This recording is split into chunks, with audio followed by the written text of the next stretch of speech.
Another day, another basketball stories na naman ang pagkikwentuhan natin. At ngayon nga, maswerte nga daw ngayon ang Los Angeles Lakers at ang balitang trade sa pagitan ng Golden State Warriors at Milwaukee Bucks.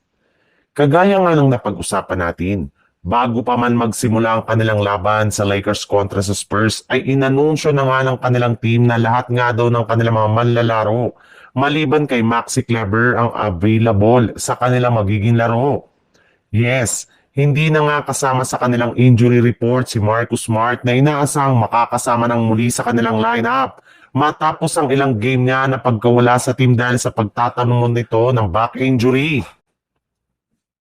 Maliban rin nga dyan, inanunsyo na rin naman nga po ngayong araw na kakalabanin ng Lakers bukas ang Spurs ng walang Victor Wembanyama na kasalukuyang nagre-recover pa rin mula sa kanyang strained right calf na siyang naging rason ng hindi niya paglalaro sa kanilang mga nakalipas na laban.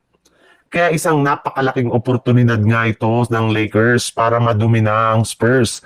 Lalo pat simula nga nang mawala si Wemby ay nag-struggle na nga ito pagdating sa opensa at depensa. Sa ibang balita naman, sa ipinakitang performance pa lang nga ng Golden State Warriors ay mukhang wala na nga talaga silang pag-asa na maging competitive sa Western Conference. Kahit man nga andyan sina Stephen Curry at Jimmy Butler, ay hirap na hirap pa rin nga sila na makakuha ng panalo sa kanilang mga laro. Kaya malinaw na nga na kailangan na talaga ng Warriors na gumawa ng trade as soon as possible.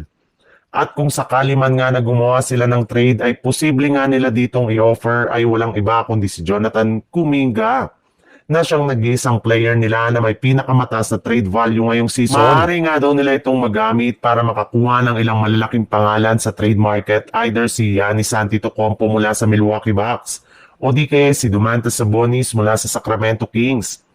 Alam naman nga po ninyo na matagal na ngang gustong umalis ni Kuminga sa Warriors at eto na nga ang pagkakataon niya na lumipat sa ibang kupunan at magkaroon ng oportunidad na maipakita ang kanyang tunay na laro.